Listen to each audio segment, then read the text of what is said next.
Bonsoir, Voilà. bonsoir. Je crois que nous sommes en ligne. Bonsoir à tous. Bonsoir. Bonsoir. Bonsoir. Emma, bonsoir Antalya. Bonsoir. Bonsoir. Merci Emma et Antalya. On va vous présenter tout à l'heure. Bonsoir à Lorena, bonsoir à Valérie, bonsoir à Sandra, Jenny, François, Niam. Merci de nous dire si vous nous entendez bien et vous nous voyez bien. Dites-le nous dans le chat. En tout cas, on est très heureux de vous accueillir pour cette conférence dédiée aux cyberviolences conjugales.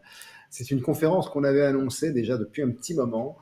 Et voilà. Et on l'a fait, on le fait en tout cas, voilà, grâce notamment à deux superbes personnes qui font un travail extraordinaire et qui nous font l'honneur d'être présentes ce soir. Emma et Antalya. Alors, Valérie nous dit oui, parfait. Lorena, parfait. Voilà, bah écoutez, je pense que si tout le monde nous entend bien, dites-le nous dans le chat là si vous nous entendez. Le sujet de ce soir qu'on fait avec Emma et Antalya, c'est comment repérer, accompagner et orienter les victimes de cyberviolence conjugale. C'est un sujet qui est effectivement très important. Bah, je vous laisse présenter ce sujet, Antalya et Emma. Ok. Alors, je vais commencer, du coup. Je vais juste me présenter très, très rapidement, parce que c'est pas super intéressant. Mais c'est intéressant quand même. Je suis Antalya Crespo. Je travaille à l'association Droit d'urgence depuis 19 ans. Ça fait 19 ans que j'accompagne les victimes de violences conjugales au sein des permanences juridiques. Aujourd'hui, je suis coordinatrice du pôle violence conjugale de Droit d'urgence. Je suis intervenante juridique aussi et formatrice. Et moi, je suis Emma Caillebotte, je suis ravie d'être là aujourd'hui. Je suis juriste chargée de projet et formatrice sur le pôle violence conjugale de l'association Droit d'urgence. Donc à ce titre, j'ai 3 missions principales. L'accompagnement juridique des femmes victimes de violences conjugales et des victimes en général, la formation et la gestion de projet, notamment un site droitdirect.fr dont on vous reparlera un peu plus tard dans la présentation. Très bien, merci. Excellent.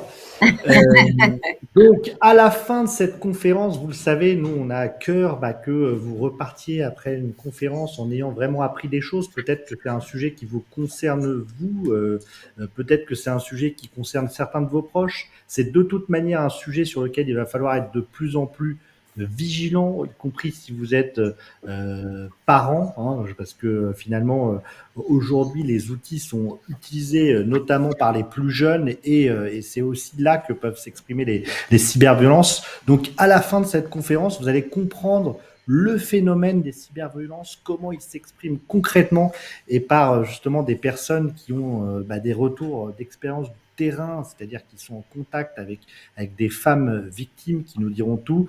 Vous saurez aussi ce que dit concrètement la loi et on vous expliquera que la loi réprime précisément les cyberviolences et comment est-ce qu'elle est mise en pratique aussi et comment on sort également, j'espère que vous parlerez de ça, mais des femmes de situations de cyberviolence ou de violence, puisqu'on verra que c'est forcément corrélé. Et puis, on va vous présenter aussi des outils pour vous outiller, pour outiller des victimes. Voilà.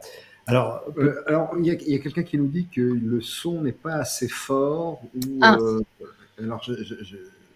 Alors c'est François, mais il nous dit aussi que l'image est figée et François a souvent des petites difficultés, je sais. Sinon, parce que je sais qu'il nous suit depuis la Russie. Voilà. Donc, on a juste besoin de savoir si effectivement c'est un problème qui est plutôt qui concerne plutôt François ou s'il y a d'autres personnes qui nous entendent pas très bien. N'hésitez pas à nous faire un retour sur le son. C'est important que vous puissiez bien entendre ce qui va vous être dit dans le cadre de cette conférence. N'hésitez pas à nous dire si pour vous le son est OK. Apparemment, oui, parfait, nous disait Lisa, oui, Lorena. Donc voilà, dites-nous dans le chat. Non, aucun souci, nous dit Valérie. Le son est bon, l'image est bonne aussi. Voilà, donc on a des retours plutôt positifs sur le son et l'image. Super. Merci beaucoup.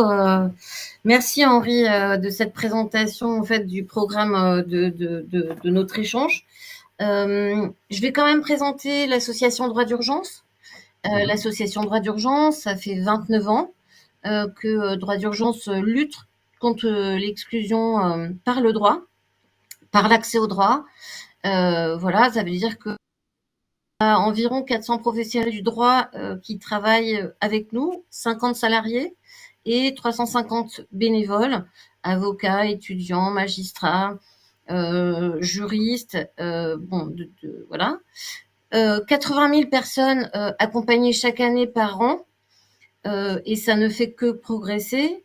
On est à plus que ça, on est plus qu'à 80 000, et 12 000 permanences juridiques tenues chaque année, gratuites. Ça, c'est important parce que voilà, parce que c'est notre métier. En dehors de 29 ans d'accès au droit, ça fait, je vous l'ai dit, 18 ans que Droit d'urgence s'est lancé dans la lutte pour les violences conjugales.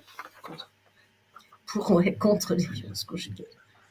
Alors, ça, on s'est déjà présenté. Et il y a quelque chose sur le slide précédent qui est pour moi très important, c'est que vous rendez le droit accessible aux plus démunis, et c'est aussi pour cette raison, parce que finalement cette conférence se fait dans le cadre d'un partenariat que InfoLawyers a avec Droit d'urgence. On reverse 1% des bénéfices de InfoLawyers à Droit d'urgence, qui est du coup une association formidable et qui a le même objectif que nous, c'est-à-dire de rendre le droit accessible au plus grand nombre, et en plus ceux qui en ont le plus besoin. C'est vraiment aux plus démunis, et donc c'est pour ça que c'est une mission qui pour nous est très très chère et dont on est très heureux de contribuer par ces dons, et puis par ce soir justement la mise à disposition de nos outils d'e-learning, voilà, pour pouvoir faire cette conférence qui sera diffusée également en replay. Donc voilà, c'est très important.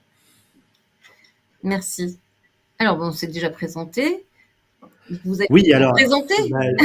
Nous, du coup, Henri de la Motte Rouge et Jean-Philippe Toiti. Jean-Philippe, ici, a quand même bientôt 29 ans de barreau. J'ai déjà 29 ans. Bientôt 30, mais voilà. Moi, je suis un peu plus jeune. Je crois que j'en ai 12. Enfin, et donc, du coup, effectivement, donc on a un cabinet qui s'appelle le cabinet TLMR Avocat.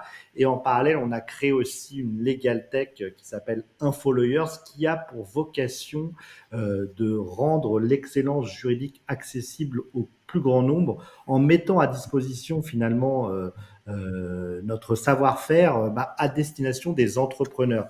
Et on a parmi ces entrepreneurs beaucoup de femmes aussi, et c'est pour ça aussi que ce sujet, même si je sais que la violence conjugale ne concerne pas nécessairement que les femmes, mais on sait que ça concerne quand même majoritairement les femmes. C'est pour ça que ce sujet est pour nous aussi intéressant, parce qu'il touche en même temps un aspect cyber sur lequel nous sommes spécialisés, et en même temps, ça peut concerner certains et certaines de nos clientes, et on sait qu'on a aussi beaucoup d'aidants parmi les gens qui nous suivent, donc qui sont des gens qui peuvent être thérapeutes, donc qui peuvent être aussi aidants dans ce cadre-là. Super. Je laisse passer le slide. Voilà. Vous voyez, nous faisons beaucoup de conférences pour rendre l'excellence juridique accessible, et c'est pour ça qu'effectivement, c'était intéressant qu'on ait finalement, on a la même mission, même si elle s'exerce envers des publics différents, mais voilà, c'est important pour nous. De travailler ensemble. Exactement. Exactement. Alors, du coup, je vais commencer sur comprendre le phénomène des cyberviolences conjugales en France, parce qu'on est là, et commencer par vous donner une information en fait sur une notion qu'il est vraiment important de comprendre. C'est de faire la différence déjà entre le conflit conjugal et la violence conjugale. C'est très important de comprendre que dans le cas d'un conflit conjugal, donc là, on est sur deux types de couples. Il y a un couple, par exemple, qu'on a à gauche sur conflit conjugal. C'est une femme, un homme, ou un homme, une femme. Bref, on mettra toujours les noms de femmes et hommes, femmes victimes, hommes auteurs, mais le contraire est viable aussi, bien sûr. Et on parle de couple ici, couple, voilà. En général, voilà. Mais ça ne nous empêche pas d'accompagner toutes les personnes qui sont LGBTQIA+, pour lequel il y a beaucoup de violence au sein des couples LGBTQIA+, également. Donc, dans un conflit conjugal, en fait, le couple est à égalité, d'accord? C'est-à-dire qu'en fait, les deux, hein, les deux personnes du couple, en fait, sont en conflit sur une situation. C'est-à-dire, ils sont pas d'accord, en fait, sur un problème, une question. Je vous donne un exemple. Madame veut partir à la mer, monsieur veut partir à la montagne. Bon, ben, on va partir à la campagne. D'accord? C'est-à-dire qu'en fait, dans ce couple-là, il y a de l'égalité, il y a de l'échange, et il y a de la discussion. Et évidemment, c'est autorisé par la loi. Voilà. Dans le cadre de la violence conjugale, on n'est pas du tout dans un même couple. C'est-à-dire que le couple qui était là avant femme-homme, on se retrouve avec un agresseur et une victime. Dans le couple du conflit conjugal, les enfants, en fait, du couple, ils sont en dessous des deux parents et en fait, ils sont sous la responsabilité des deux parents. Dans un couple où il y a de la violence conjugale, la victime va être au même niveau que les enfants, c'est-à-dire interdiction d'accès à la parole. On est dans un système de domination, c'est-à-dire que l'autre ne veut pas ne veut pas dominer en fait la personne sur la situation, il veut dominer l'autre totalement, d'accord?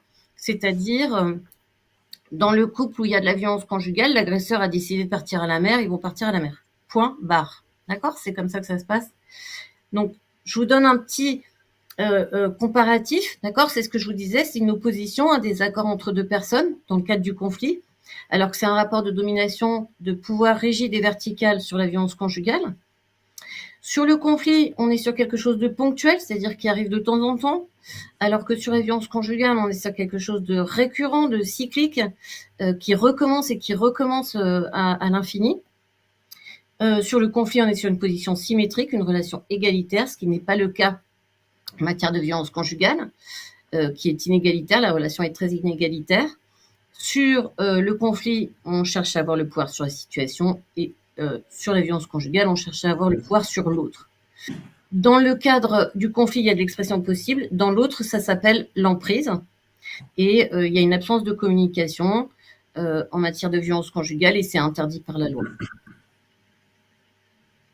C'est important de comprendre cette notion parce que c'est la base des violences et on ne peut pas faire l'impasse de vous parler quand même de ce qui existe comme violence en matière de conjugalité. Oui, parce que forcément, ça a un lien. Les cyberviolences s'expriment dans des cadres de violence conjugale plus larges et il faut aussi prendre conscience, effectivement, si vous êtes dans une relation de conflit de couple ou plutôt dans une relation justement d'emprise. Anormale. Voilà. D'emprise. Donc sur les différentes formes de violence, on peut noter déjà deux types de violences que nous on réunit ensemble, qui sont les violences psychologiques. Donc ces violences-là, elles accompagnent toutes les autres formes de violence. Elles font souvent le lien, c'est-à-dire qu'il n'y a jamais de la violence conjugale sans qu'il y ait de la violence psychologique, d'accord? Et notamment de la violence verbale. Ces violences-là, elles sont utilisées par l'agresseur pour contrôler, déstabiliser, humilier et détruire sa conjointe. La vocation est de détruire l'autre, vraiment, d'accord? Pas simplement de donner un avis ou de... Voilà, c'est vraiment faire du mal. Ensuite, il y a les violences physiques. Les violences physiques, c'est celles qui sont les plus connues, les mieux repérées, les plus condamnées. Malheureusement, aujourd'hui encore, de nombreuses victimes vous disent, en fait, quand on les rencontre, quand on leur pose la question de manière systématique, est-ce que vous êtes victime de violences conjugales, qui disent non, juste 2-3 baffes comme ça, de rien du tout. Voilà. Quand c'est pas... donc, elles ont l'impression, les victimes, d'abord que quand les violences se voient pas, on ne va pas les croire, et deuxièmement que si c'est pas des violences physiques, en fait, c'est pas des violences. D'où l'importance, en fait, de décoder un peu les différents types de violences et aussi, du coup, de parler ce soir de cyberviolence, qui sont certains fléaux. J'en profite pour dire, si vous avez la moindre question, voilà, est-ce que le sujet vous parle, n'hésitez pas à du coup mettre un commentaire ou une question dans le chat, c'est fait pour ça. Cette conférence se veut aussi extrêmement interactive et on prendra évidemment vos questions, Bien bien sûr. entendu, on est là pour On a ça. déjà une question d'Alexandra. Peut-il y avoir des violences psychologiques sans violence verbale et physique? Si oui, comment les détecter? Forcément, les violences psychologiques, les violences verbales et les violences psychologiques, ça fait partie intégrante. Les violences verbales, c'est aussi la base des violences psychologiques, hein. C'est-à-dire que tout passe par la parole. Donc la question, c'était s'il n'y a pas de violence physique. La question, c'est est-ce qu'il peut y avoir des violences psychologiques sans violence verbale et physique?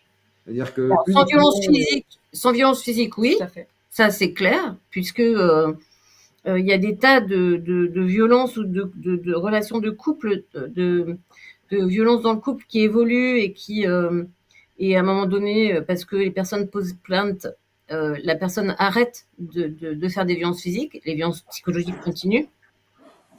Mais je peux pas dire si les violences verbales, pour moi, elles font partie intégrante des violences psychologiques. C'est souvent un moyen d'exercer les violences Oui. psychologiques. Ensuite, on continue, hein. Vous inquiétez pas, on pourra revenir, hein, sur les choses et peut-être que des fois je finirai une slide avant de vous demander s'il y a des questions ou quoi. Ensuite, il y a les violences sexuelles. Les violences sexuelles, du coup, ce sont des violences en fait qui sont extrêmement peu évoquées. Elles interviennent en fait au sein des entretiens quand les relations en fait sont vraiment posées depuis un certain temps, qu'il y a une certaine confiance. Maintenant, c'était longtemps très très tabou. Elles sont de plus en plus dénoncées par les victimes. Malheureusement, au niveau de la loi, ça ne suit pas toujours. Il y a les violences économiques ensuite. Donc ça, les violences économiques, c'est souvent des violences qui nous permettent aussi qui nous donnent des signes en fait, hein, sur des violences conjugales qui peuvent exister au sein d'un couple.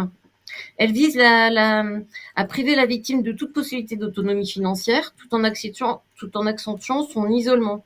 C'est-à-dire que ça a vocation à l'isoler complètement de la société, lui interdire de travailler, lui interdire d'avoir un compte, ou bien même quand elle a un compte bancaire, retenir ses cartes de crédit. Voilà, les violences économiques, il y en a beaucoup.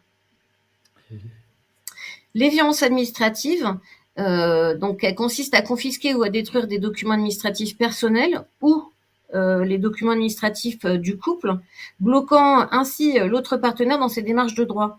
Et on sait aujourd'hui que quand on n'a pas un avis d'imposition, que quand on n'a pas les passeports des enfants, que quand on n'a pas de carte de séjour, eh ben on peut rien faire, on n'est rien, on n'est personne.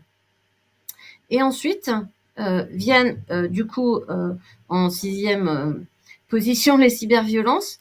C'est du coup voilà, c'est l'utilisation des technologies pour harceler, surveiller, contrôler ou exercer des pressions sur un partenaire ou un ancien partenaire. Parce qu'il ne faut pas oublier que les violences conjugales, ça ne concerne pas que les partenaires actuels, ça concerne aussi les ex. Et beaucoup de victimes pensent que dans le cadre d'un divorce ou d'une séparation, la violence va s'arrêter. C'est pas du tout le cas. Et les cyberviolences ont beaucoup de rôles en fait dans le cadre des séparations. On le verra après. Donc le numérique en fait offre aux auteurs de violences conjugales des moyens faciles, accessibles et instantanés pour surveiller, contrôler et humilier leurs victimes. Les outils numériques ont permis de créer de nouvelles formes de violence au sein du couple, mais également de renforcer les violences déjà existantes. On va faire un petit détail, bien sûr, hein, de toutes ces violences. Ces violences, même si elles sont de plus en plus prises en compte par la loi, on va le voir aussi, sont quand même très peu prises en compte par les autorités, alors qu'elles peuvent être des outils de preuve assez importantes, très importantes même pour la suite des procédures, puisqu'on verra qu'il y a des outils pour les repérer, des outils pour les dénoncer. Il y a peut-être 2 réactions dans le chat, Oui. si je peux me permettre. Donc il y a Hélène qui dit que les violences psychologiques, selon elle, peut être aussi un silence, une absence d'information. Par exemple, un enfant mineur qui ne contacte plus le parent chez qui il n'habite plus. On reviendra après, mais il y a aussi des cyberviolences qui s'exercent via les enfants sur la parentalité. Et effectivement, dans les violences, notamment psychologiques, le silence et l'ignorance font partie effectivement des moyens d'exercer les violences. La cyberviolence, nous dit François, homme-femme n'est pas seulement conjugale, elle est beaucoup plus large. Nous sommes dans une société excessivement masculine qui laisse peu de place au dialogue et à la communication. C'est vrai qu'effectivement, on a beaucoup de cyberviolence, voilà, au-delà des violences conjugales et notamment sur les réseaux sociaux, etc., chez les jeunes également. Hélène, c'est du vécu avec monsieur qui au travail pour m'appeler en me disant que c'est l'ordinateur à domicile, tout ce que j'envoie ou ce que je reçois comme email est vu à distance par monsieur. Il m'explique qu'il a accès au mail avant même qu'il n'arrive dans ma boîte. Voilà, exactement là. On va y revenir parce que du coup, là, il y a déjà beaucoup de réactions en fait sur des choses qui sont pas encore. Conjoint influent dans la police, oui, c'est des cas effectivement vécus et même parfois traités au sein de notre cabinet. Quels sont les éléments de preuve probantes pour le JAF, hormis la plainte? Je vous laisse éventuellement répondre aux questions. On va voir ça un peu après si ça vous ennuie pas, parce que du coup. Bien sûr. Mais c'est important que les uns et les autres posent des questions. Absolument. Et déjà, c'est top, ça veut dire que le sujet interpelle et ça suscite beaucoup de réactions. Et merci pour votre participation. Pour vos questions. On reviendra tout au long et voir après la présentation. On aura un temps de questions-réponses. Donc voilà, on voit vos questions, on va y répondre. Vous inquiétez pas, on va répondre à toutes les questions. Voilà, c'est juste que il y a des moments justement où on va pouvoir voir que les exemples que vous donnez sont justement les cyberviolences que on veut vous détailler. Voilà. Du coup, alors oui, il y a des cyberviolences, mais aujourd'hui on a choisi de parler des cyberviolences conjugales qui sont déjà à elles seules un vrai fléau. Donc, on vit dans une société où effectivement, on verra après, les outils cyber, les outils juridiques, les outils numériques sont très importants, prennent beaucoup de place. Mais aujourd'hui, du coup, on va quand même essayer de se concentrer sur la cyberviolence conjugale. D'accord ? Alors, du coup, on dénombre 3 formes de cyberviolence globale, en fait, générale. C'est le cybercontrôle, le cyberharcèlement, la cybersurveillance. Ça, c'est trois pôles, en fait, de la cyberviolence conjugale. Et après, on étudiera aussi les cyberviolences thématiques, c'est-à-dire les cyberviolences économiques ou administratives, les cyberviolences sexuelles et les cyberviolences justement via les enfants. Voilà, puisque quand on n'a plus accès à la victime, sur qui on s'attaque en général aux enfants, voilà, qui sont des cibles très faciles. Alors, je voulais quand même vous expliquer que toutes les choses qu'on vous présente ce soir viennent en fait, sont issues d'un rapport du centre Hubertine Auclair. Je vous présenterai après le centre Hubertine Auclair. C'est l'Observatoire régional des violences faites aux femmes qui a engagé en 2018 une recherche-action inédite sur les cyberviolences conjugales dont vous pourrez retrouver l'intégralité du rapport, l'intégralité de la synthèse dans des liens qu'on vous donnera tout à l'heure en fin d'échange. Dans cette recherche-action, en fait, du coup, ça réunissait, pour vous donner quand même une idée de ce que ça représentait, c'était 15 associations qui ont témoigné, 5 unités médico-judiciaires, 2 organisations d'avocats et l'Institut de victimologie de Paris.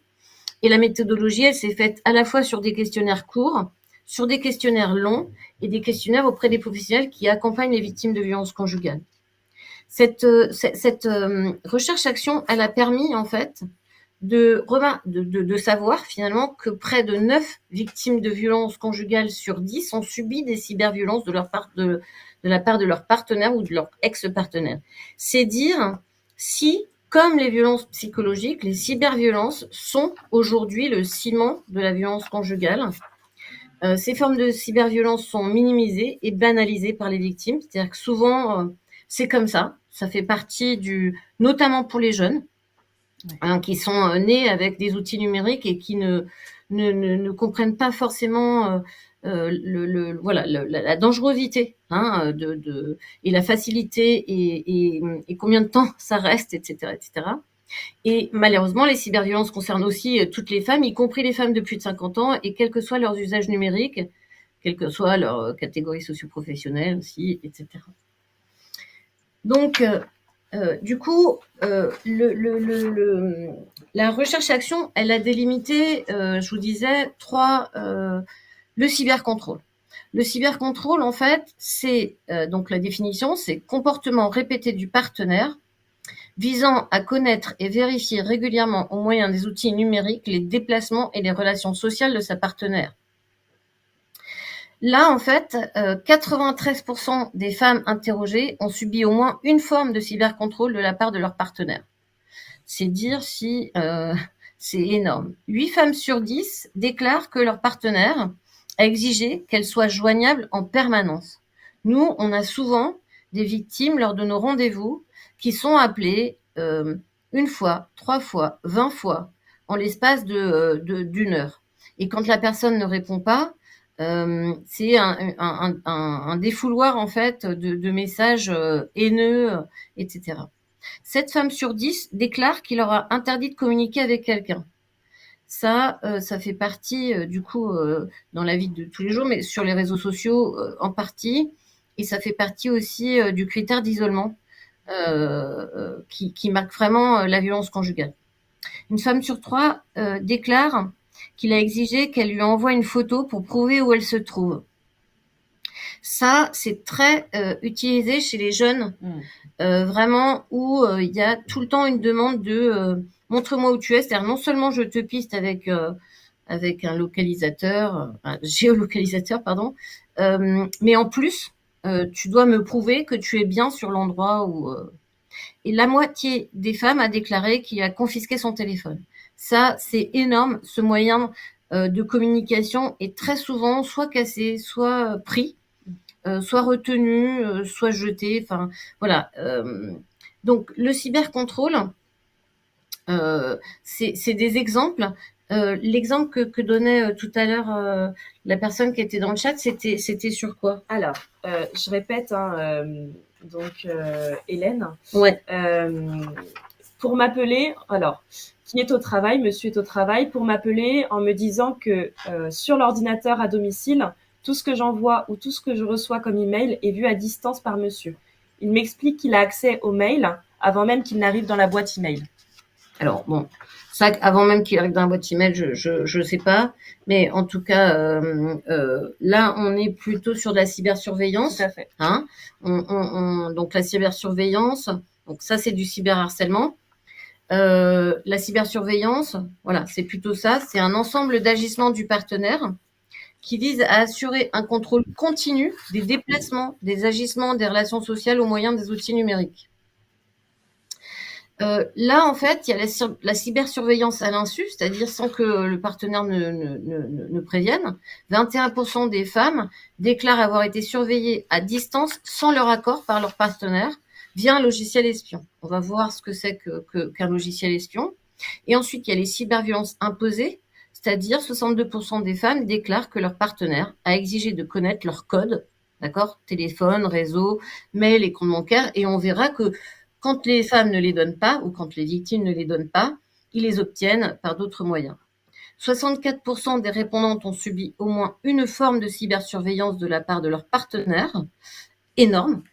Hein, ça veut dire que c'est plus de la moitié des femmes interrogées. Et 69% des femmes pensent que leur partenaire a eu accès à des informations contenues dans leur téléphone sans savoir comment il les a détenues, comment il les a obtenues, pardon. Donc, voilà, c'est dire si la situation qui était décrite dans le chat par la personne, c'est du... Plutôt de la cybersurveillance à l'insu. Voilà. Hein. enfin à l'insu et en C'est même c'est extrêmement important ce que vous venez de dire, parce que quand on sait en plus que les moyens de se constituer des preuves peuvent être avec des éléments type des téléphones, absolument. etc., ben, ça montre qu'il y a Oui. une vraie nécessité aussi de sauvegarde de la preuve par la suite, mais ça, je sais qu'on va en reparler. On va y venir, ouais. Hein. Donc, mais du coup, c'est dire si ça renvoie complètement au témoignage en fait qui vient de nous être Ouais. donné sur voilà. Et quand, je vous dis, quand les femmes ou les victimes ne donnent pas hein, tout ce qu'il faut pour accéder aux informations, les personnes mettent en place des choses pour les avoir quand même. Du coup, Hélène a rebondi sur son propos. Hein. A priori, ça se passerait par un protocole qui s'appelle IMAP, Internet Message Access Protocol, qui donnerait la possibilité de gérer les emails et de recevoir les emails avant que la personne, si j'ai bien compris, les reçoive. D'accord. On va voir un peu hein, les différents exemples de cybercontrôle et de cyberharcèlement et de cybersurveillance. Mais par exemple, dans le cybercontrôle, c'était exiger de lire des SMS, les mails et l'historique des appels de la personne. Ça peut être la confiscation du téléphone, ça on l'a vu. Être joignable en permanence, ça fait partie en fait des choses qui sont demandées complètement. Sur la cybersurveillance, c'est exiger le partage de code et de mots de passe. Hein, ça, on l'a déjà un peu dit. Et puis la mise en place de logiciels espions. Emma va en parler tout de suite. Dernière catégorie, c'est le cyberharcèlement. Donc, c'est l'utilisation des appels, des SMS, des autres communications via les réseaux sociaux, avec la volonté de faire du mal et qui, par leur fréquence, visent à envahir à distance le quotidien de sa partenaire ou de son ex. Mais déjà de sa partenaire actuelle. Hein, d'accord ? Je vous parle même pas quand le couple est séparé. 80% des femmes déclarent avoir reçu de manière répétée des insultes ou des injures via leur téléphone de la part de leur partenaire ou ex-partenaire. Et la moitié des femmes a déjà été menacée de mort par son partenaire. 82% des répondantes ont subi au moins une fois des insultes ou du cyberharcèlement de la part de leur partenaire. C'est dire si c'est du quotidien pour les victimes de violences conjugales. Hop, là, j'essaye d'avancer, mais... Hop. Ah putain, on l'a déjà vu. Oui, ça marche pas. Voilà. Alors, on va parler très brièvement des risques liés aux outils numériques. Globalement, à partir du moment où il y a un outil numérique, il y a un risque de cyberviolence. C'est-à-dire que dès lors qu'il y a un accès, on va dire, physique à l'outil numérique, par le téléphone, l'ordinateur ou la tablette, mais aussi un accès au compte, un accès numérique sur un logiciel, un accès au cloud, un accès aux réseaux sociaux, ou alors des applications qui peuvent être détournées, notamment tout ce qui va être les partages de localisation par des applications type Snapchat, qui ont le vent en poupe, notamment chez les jeunes, mais pas que, sous couvert de je partage ma localisation parce que c'est mon petit ami, parce que c'est mon conjoint et qu'il s'inquiète. On peut exercer il peut y avoir de la cyberviolence. Mais aussi tout ce qui va concerner les applications de surveillance légale. On en parlera tout à l'heure, mais ces applications de contrôle parental sont extrêmement utilisées par les auteurs de violences conjugales pour exercer les cyberviolences. Les logiciels espions, on en parlait, et puis tout ce qui va être objets de surveillance, donc tous les objets connectés, de la balise connectée à la webcam, en passant par toutes les technologies type Alexa et tout ça, etc. Mais aussi tout ce qui est moyen non numérique, lorsqu'on demande aux proches de suivre la personne, etc., etc. Donc là, globalement, il y a une offre très large pour subir de la violence conjugale, la cyberviolence. La solution n'est pas forcément de ne pas avoir de réseaux sociaux, de ne pas avoir de téléphone, mais en tout cas de savoir comment se protéger et comment les utiliser, quelles sont les limites, qu'est-ce que je peux partager ou ne pas partager, afin de me protéger au maximum. On va faire un focus sur les logiciels espions. Donc les logiciels espions, c'est différent des logiciels de contrôle parental qui peuvent être utilisés parfois pour effacer de la cyberviolence. Les logiciels espions, ce sont des logiciels qui sont en fait disponibles en général gratuitement, pas forcément, mais en général gratuitement, qui sont pas facilement détectables, c'est-à-dire qu'en général, quand on a un logiciel espion sur un outil numérique, on le sait pas. C'est justement le but du logiciel espion. Ils sont illégaux, mais ils se cachent souvent sur tout ce qui va être les applications de store, Apple Store, Play Store, sous le contrôle parental. C'est-à-dire que ça va être des logiciels qu'on va pouvoir installer assez facilement et qui se justifient sur le contrôle parental. Ils requièrent un accès physique à l'outil numérique et sont très souvent utilisés sur le téléphone. Pour vous dire, on a à peu près 18 logiciels espions qui sont disponibles aujourd'hui gratuitement, effectivement, pour permettre de suivre, de contrôler, de harceler son partenaire ou sa partenaire. Le principe, c'est que ça intègre le téléphone, donc l'auteur de violences conjugales peut facilement recevoir les contacts, les échanges, la localisation de la personne. Et pour vous expliquer la facilité de les installer, on trouve aujourd'hui sur YouTube des tutoriels pour installer des logiciels espions. Voilà. Alors, je voudrais juste rajouter quelque chose, c'est que on peut aussi, avec un logiciel espion, enregistrer à distance. Tout à fait. Mettre la webcam, mettre la webcam à distance, déclencher la webcam à distance. Donc, c'est de nombreux en fait outils qui polluent en fait l'intimité de l'autre. C'est pas parce qu'on est en couple qu'on n'a pas besoin d'intimité. Tout à fait. Il y a souvent des personnes qu'on accompagne, victimes de violences conjugales, qui nous disent voilà, j'ai l'impression d'être folle. Il sait partout où je suis, il sait tout ce que je dis. Je ne sais pas comment il a pu avoir accès à cette conversation parce que voilà, je discutais avec ma mère au téléphone et je sais pas comment il a su ça parce que je l'ai dit qu'à ma mère. Souvent, on se dit que voilà. Il y a une façon de on se dit qu'il y a forcément un moment où elle a pu lui dire ou quelque chose comme ça. Pas forcément. Il faut que ça fasse tilt aussi dans l'exercice des professionnels de se dire, bah là, peut-être qu'il y a un logiciel espion sur l'outil de communication de la personne. Il y a un dispositif au tribunal judiciaire de Paris qui est actuellement testé, qui a été mis en place pour détecter les logiciels espions. Donc globalement, c'est une borne qui se trouve à côté du bureau d'aide aux victimes, il me semble. Dans le bureau. Dans le bureau d'aide aux victimes. Bah, carrément, super. Sur laquelle la personne pose son téléphone et la borne va faire une sorte de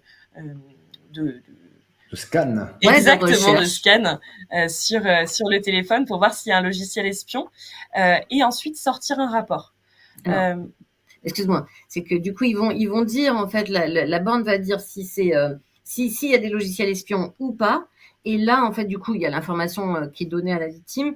Elle a la possibilité derrière de sortir le rapport. Ça ne sort pas automatiquement le rapport parce que je pense que des fois c'est pas toujours voilà. Déjà de le savoir c'est compliqué. Ouais. Voilà. C'est très intéressant ça. Donc du coup, si vous avez des suspicions de ce fait, vous avez cette possibilité d'aller au bureau d'aide aux victimes et de déposer votre téléphone sur cette borne. Tout à fait. C'est sans rendez-vous. Vous pouvez vous y présenter. Voilà, c'est sans rendez-vous. C'est dans les horaires d'ouverture du tribunal. Et vraiment, voilà, faut dire qu'on vient faire tester son téléphone. Et ce qui est très intéressant quand il y a des logiciels espions, c'est que le rapport qui va être édité permettra de déposer plainte. Tout à fait. On espère, a priori, ça a vocation à être généralisé à l'avenir, déjà à toute la France et à être accessible dans les commissariats.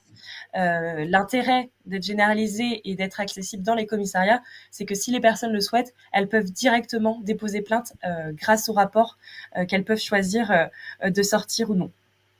Alors, il y a Alexandra qui nous dit merci pour l'information. L'expérimentation d'un dispositif Verifone par le Bureau d'aide aux victimes de Paris. C'est ça. Ce dispositif permet de vérifier si un logiciel espion est présent ou non sur le mobile de la personne. Le diagnostic dure 5 minutes environ. Si c'est le cas, un procès verbal est dressé et pourra alimenter le dossier de la victime. Merci. C'est ça.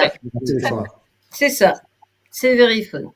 Et je tiens aussi à dire à Olivier, qui je ne sais pas pourquoi est dans une polémique très féministe, masculiniste ou je ne sais quoi, que c'est là encore pas le débat et qu'au prochain écart, j'ai déjà dû supprimer ces messages et qu'au prochain écart, il sera évidemment sorti de cette conférence où il n'y a aucune polémique qui a lieu d'être. Si évidemment il est victime de quelque chose, qu'il puisse en témoigner, mais en revanche, voilà, c'est important que la parole puisse s'exprimer librement sans rentrer dans des polémiques inutiles.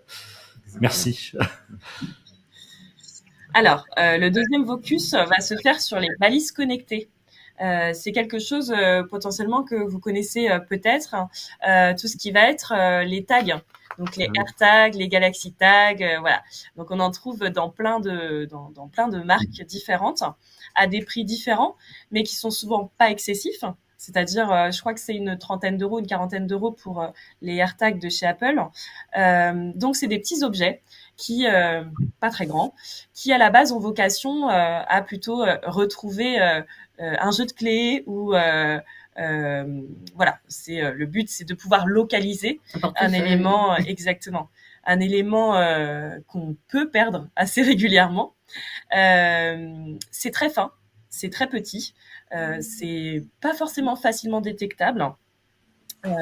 Et on s'est rendu compte ces dernières années, depuis leur apparition, que on les retrouve notamment dans les cyberviolences conjugales. C'est-à-dire que ce petit outil, on peut le fixer, on peut le glisser très facilement dans un sac à main, dans un portefeuille, dans une voiture. C'est pas forcément, voilà, sous le tapis d'une voiture, ça ne se voit pas, c'est plat. Et ça peut permettre de tracer la personne en temps réel. Et on a les nouveaux tags qui sont encore plus plats, un petit peu sous la forme d'une carte qu'on peut voir à droite de l'écran et qui reflète encore une fois, on va dire, la discrétion de l'objet. Faut pas hésiter à dire aux personnes, encore une fois, fouillez, regardez dans vos sacs, regardez dans vos poches de manteau, dans votre voiture, si vous avez l'impression d'être suivi, parce que en fait ces tags-là permettent effectivement de voir ce que fait la personne en temps réel. Attention, ne pas conseiller à la personne de le retirer directement. Parce que ça pourrait mettre la puce à l'oreille de l'auteur de violence, que la personne s'en est rendue compte et que éventuellement elle pourrait être dans un parcours de sortie de violence. Et là, on pourrait avoir un danger pour la victime, puisque c'est à ce moment-là que le danger est le plus important au moment de la sortie des violences, en tout cas au moment du processus de séparation. Donc absolument consulter un ou une professionnelle des violences conjugales. Exactement. Et potentiellement laisser le logiciel à un endroit quand on veut aller à un autre. Absolument. Tout à fait. Au parking, par exemple. Tout à fait. Voilà. Donc ça, c'était sur les balises connectées. On a il y a beaucoup de moyens d'exercer les cyberviolences. On en a parlé sur un petit peu avant. Les cyberviolences, elles sont très transversales. C'est-à-dire qu'en fait, on retrouve les cyberviolences dans quasiment toutes les formes de violences conjugales. On les retrouve notamment dans les violences économiques et administratives. Donc, les cyberviolences économiques ou administratives, c'est des comportements qui sont facilités, donc des comportements de violence qui sont facilités par les outils numériques et qui visent à réduire l'autonomie financière ou contraindre la victime dans ses démarches administratives. On est sur un chiffre Très important aussi, c'est 58% des femmes qui déclarent avoir subi au moins une forme de cyberviolence économique ou administrative. 35% des femmes qui déclarent que leur partenaire ou ex-partenaire a changé les mots de passe. Donc ça peut être les mots de passe du compte bancaire, les mots de passe administratifs, les mots de passe de Pôle emploi, l'OFII, la CAF. Voilà, donc on retrouve vraiment ça dans tous les domaines, que ce soit économique ou administratif, pour y interdire l'accès ou pour un usage personnel. On reviendra un petit peu, juste après sur quelques exemples qu'on rencontre très régulièrement. Et c'est aussi 31% des femmes qui déclarent que leur partenaire ou ex-partenaire a utilisé des informations privées obtenues sur le téléphone pour leur nuire, notamment dans une procédure judiciaire. Alors, nous, on le voit très régulièrement, ces cyberviolences économiques ou administratives, notamment sur tout ce qui va concerner les prestations sociales. C'est-à-dire que lorsqu'une personne vous dit c'est mon partenaire qui soit qui travaille et la victime ne travaille pas et qui perçoit les allocations, les prestations familiales, ou alors on le voit aussi très franchement sur le titre de séjour. Pour toutes les personnes qui bénéficient d'un titre de séjour, ou en tout cas qui pourraient bénéficier d'un titre de séjour, il y a énormément de violences qui s'exercent notamment par la dématérialisation et du coup par les outils en ligne pour restreindre le renouvellement du titre de séjour ou même pour empêcher de demander un titre de séjour alors qu'elle pourrait en bénéficier.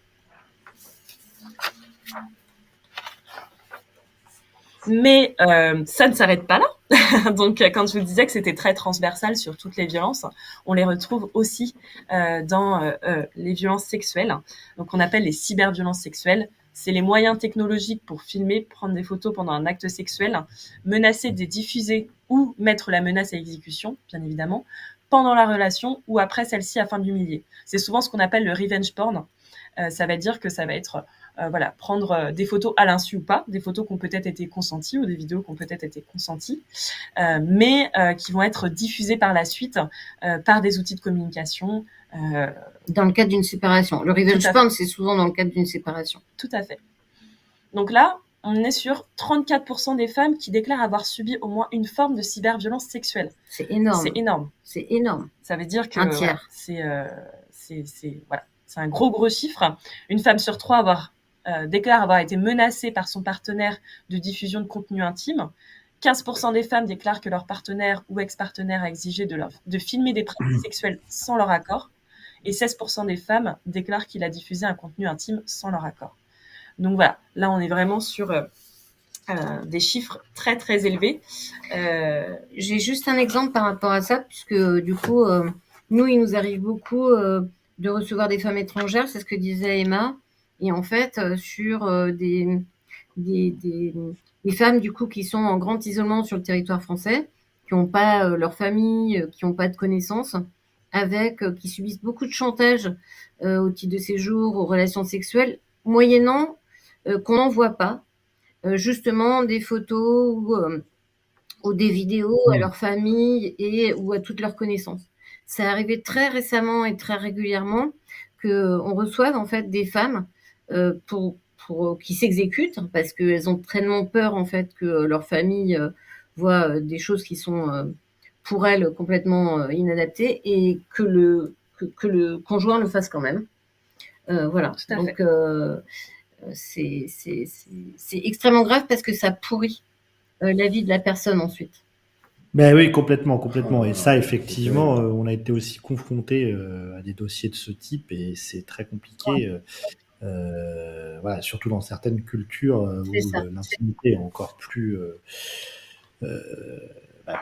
problématique. Plus problématique. Ouais. Tout à fait. Et oui, merci. Pour information, j'ai banni aussi Olivier. Je ne sais pas pourquoi. Voilà, c'est quelqu'un qui se sentait sans doute victime de quelque chose, mais il n'a pas su nous dire quoi. D'accord. Dans la polémique. Ok. Et enfin, dernière, mais en même temps, voilà, on n'est pas à l'abri qu'il y en ait d'autres.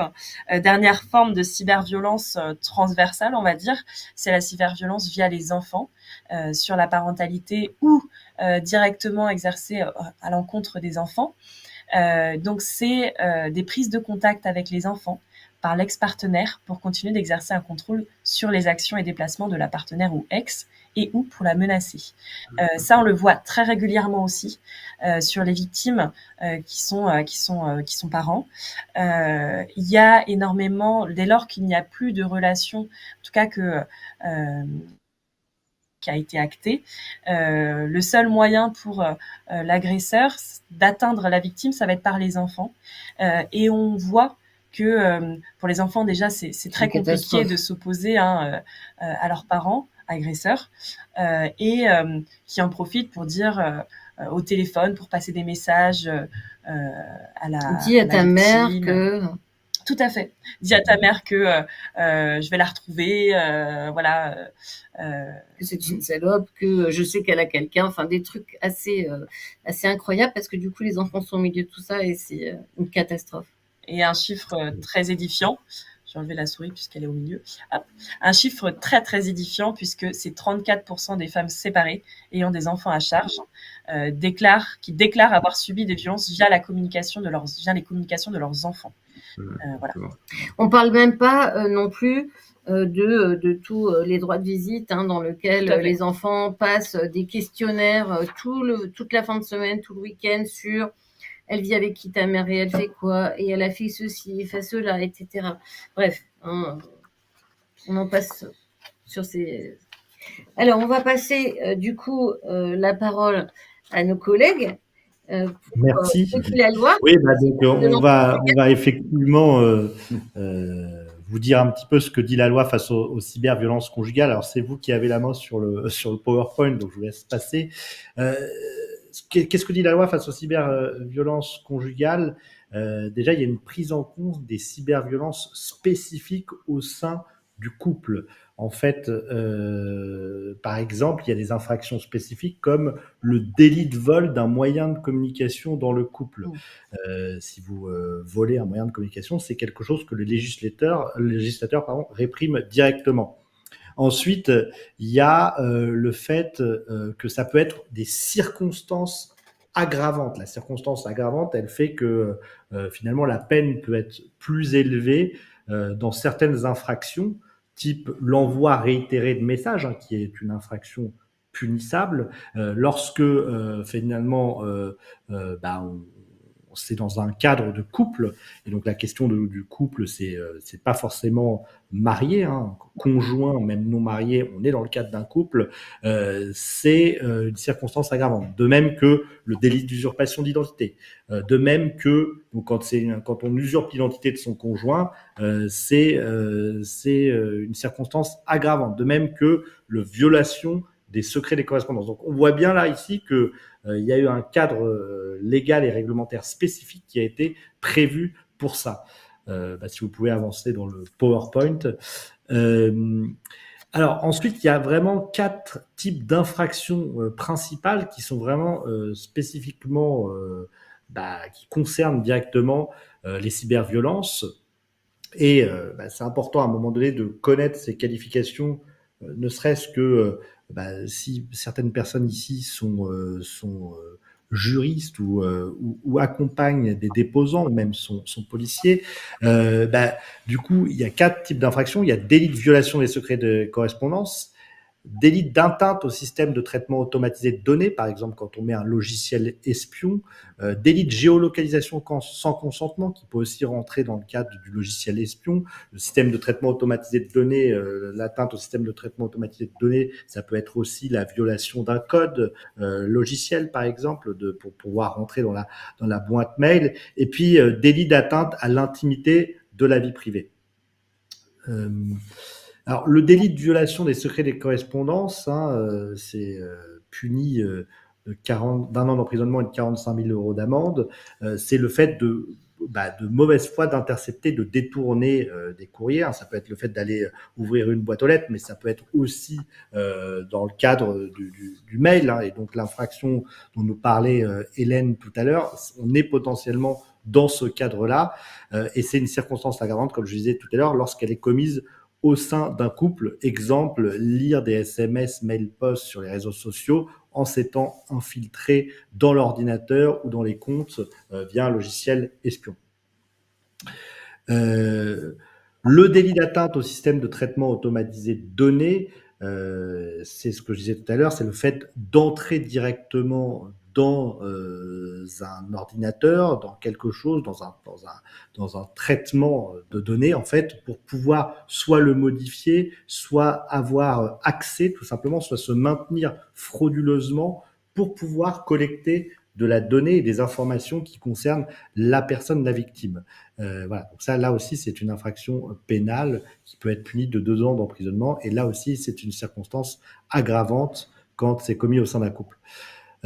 Sur les cyberviolences conjugales et l'atteinte à la vie privée maintenant, c'est le slide suivant.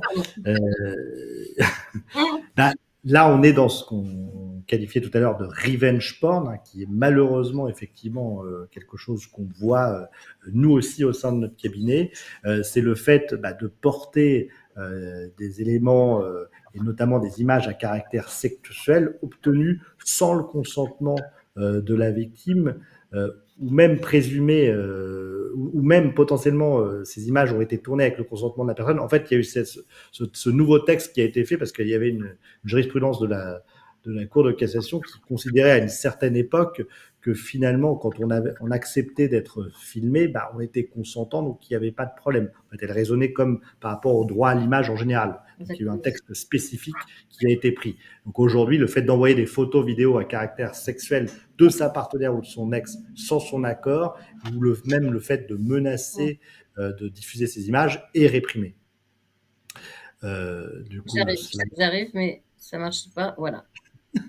Alors, et donc ensuite, il y a le délit de géolocalisation sans l'accord de la personne concernée. Là, c'est toujours un peu la même chose. Et donc, du coup, on voit bien qu'il y a une infraction spécifique qui a été prévue pour ça. C'est le fait de pister les personnes. Du coup, on voit qu'il y a aussi une infraction spécifique lorsque c'est accompli sur la personne d'un mineur. Exemple, accéder à la géolocalisation de son partenaire ou de son ex pour la tracer, installer un contrôle parental sur le téléphone de l'enfant pour surveiller l'un de ses parents ou installer un logiciel espion traquant la géolocalisation. On voit quand même que les mesures, en tout cas les sanctions, sont quand même lourdes. Ouais. On voit 1 an d'emprisonnement, 45 000 euros d'amende, ou 60 000 euros d'amende. Donc, c'est pas anodin. Je pense que le message du législateur est très clair. Il veut vraiment montrer à quel point ces agissements sont extrêmement répréhensibles. Tout à fait. Et c'est même 2 ans dans le cadre du couple, du coup.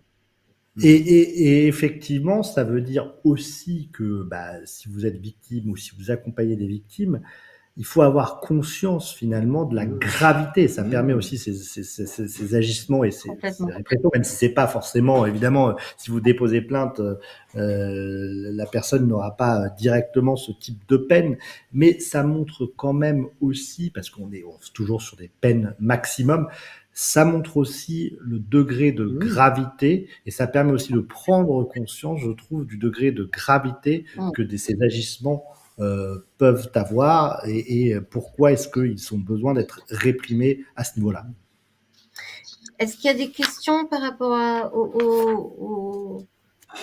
sur la loi ou pas ? Oui, n'hésitez pas à poser vos questions. Est-ce que des choses résonnent pour vous à ce sujet-là ? Je vois François qui dit ce webinaire est très intéressant et m'aura permis de mieux cerner l'importance du problème des cyberviolences. Merci François. Super, merci beaucoup.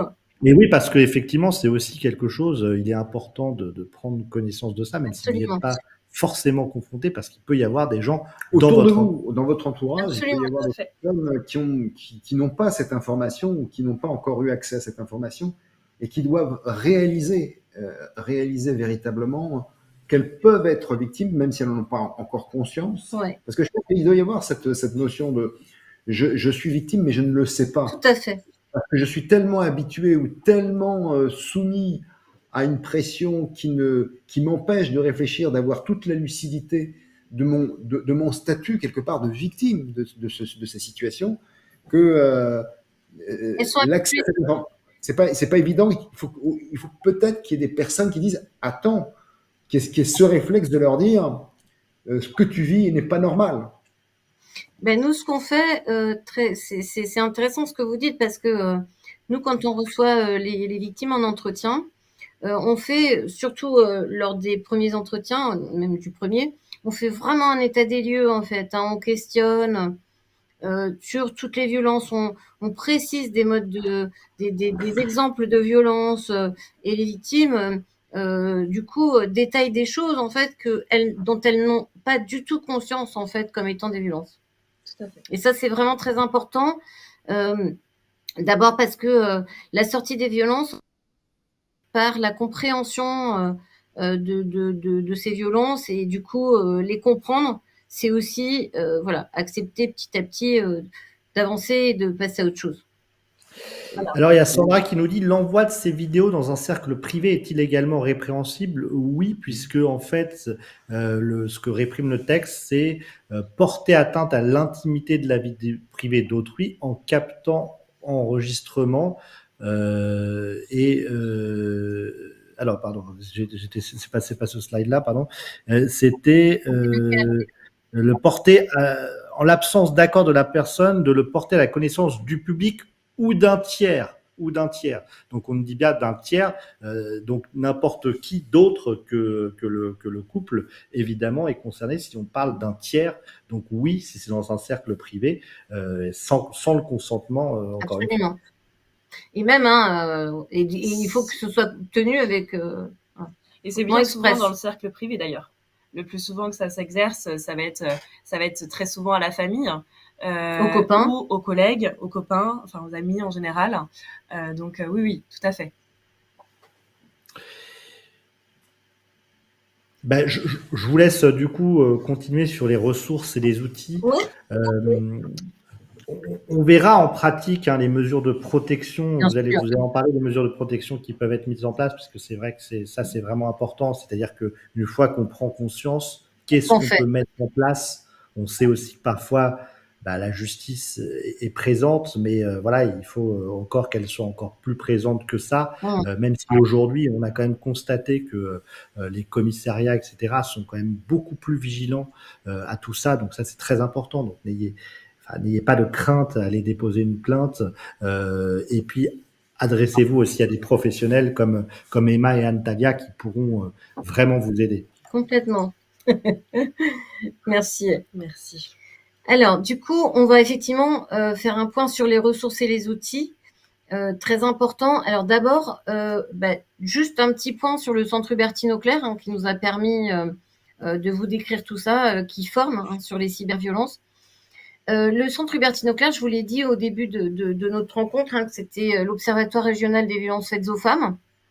Donc pas que violences conjugales. Ils ont beaucoup de territoires d'intervention sur l'inégalité femmes-hommes. Voilà. Donc, ils ont 3 missions principales. C'est de produire des études. Si ça vous intéresse, vous verrez tout. Vous pouvez aller sur le centre Hubertine Auclair. Il y a l'Egalitech, ça s'appelle, avec un nombre de rapports, un nombre de synthèses aussi, parce que c'est parfois plus facile, à aller lire. C'est très intéressant. Ça permet voilà, de s'intéresser à beaucoup de choses. Donc, ils produisent des études. Ensuite, ils mettent en réseau, c'est-à-dire qu'en fait, sur le centre Hubertine Auclair, sur le site du centre Hubertine Auclair, il y a une cartographie qui est en ligne en fait et qui reprend tous les dispositifs d'aide pour les victimes de violences, pour les femmes essentiellement, mais pour toutes les victimes. Donc, si par exemple vous êtes dans le 78, vous cochez 78, en fait, la cartographie vous sort en fait toutes les associations existantes en fait, autour dans votre région, soit autour de votre travail, soit autour de votre maison. Voilà, c'est vraiment très intéressant. Nous, on l'utilise beaucoup, surtout pour tout ce qui est orientation vers des associations extérieures à Paris. Et le troisième niveau, c'est le troisième, objet, c'est la sensibilisation du grand public. Ils font en général une campagne par an. Mais ce qui est très intéressant, c'est qu'on retrouve toutes les campagnes. On peut accéder à des documents gratuits. Si vous connaissez le violentomètre, le centre Hubertine Auclair, en fait, vous envoie des violentomètres. C'est toujours intéressant dans les cabinets de mettre des Ça, c'est très intéressant, oui, le violentomètre, vous pouvez le taper dans Google, voilà, absolument, ça permet aussi une prise de conscience complètement. aussi. Et les laisser sur un bureau, c'est très intéressant. D'accord. Que ce soit à destination des salariés ou à destination des clients. D'accord. Sur le site du centre, vous trouverez notamment un kit qui a été fait sur les cyberviolences conjugales. Avec ce que vous voyez à gauche, c'est une affiche. C'est pareil, si vous travaillez en cabinet d'avocat ou même que vous êtes en ressources humaines ou que vous êtes manager, c'est intéressant dans votre bureau de mettre une affiche sur les cyberviolences. Ça peut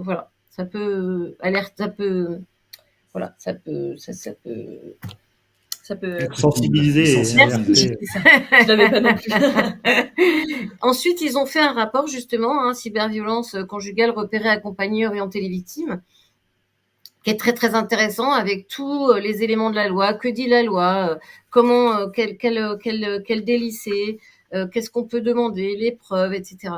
Et là, notamment dans le kit des cyberviolences conjugales, il vous aide à adopter une stratégie de protection numérique globale. C'est-à-dire comment faire, qu'est-ce qu'il faut faire, qu'est-ce qu'il faut pas faire. Et ça, c'est important. Par exemple, tout à l'heure, Emma disait, vous trouvez une balise de géolocalisation en fait dans la voiture, on la retire pas immédiatement. On réfléchit pour éventuellement laisser la balise tout le temps à la même place, ou quand on s'en va, ou quand on veut aller dans un endroit où on veut que ce soit safe, et ben on laisse la balise sur place au parking. On part faire la démarche qu'on voulait faire et quand on revient, on remet la balise. Et donc, on continue d'avoir la balise pour des choses qui n'ont aucun intérêt. Mais dès qu'on veut faire quelque chose d'intéressant ou de protégeant, on enlève la valise et voilà. Pareil pour les téléphones. Quand il y a un logiciel dans un téléphone, surtout, on n'enlève pas le logiciel. Des fois, et ça, par exemple, le centre Hubertine Auclair fait toute une explication de ça. On garde le téléphone, on prend un nouveau téléphone avec une nouvelle adresse mail qu'on crée, et on continue de se servir de ce téléphone qui est logicialisé, entre guillemets, pour laisser croire à la personne qu'on est toujours sous emprise, qu'on n'est pas informé en fait de la situation de suivi. D'accord ? Il y a plein de choses comme ça qui sont vraiment très très intéressantes. Autre outil qu'a créé le centre Hubertine Auclair, c'est un outil d'auto-évaluation des cyberviolences conjugales. Sur le mode en fait du violentomètre dont je viens de vous parler, ils ont créé en fait comme un espèce de violentomètre des cyberviolences conjugales, avec sur la gauche en fait tout ce qui est comportement safe, c'est-à-dire tout ce qui est en vert, sont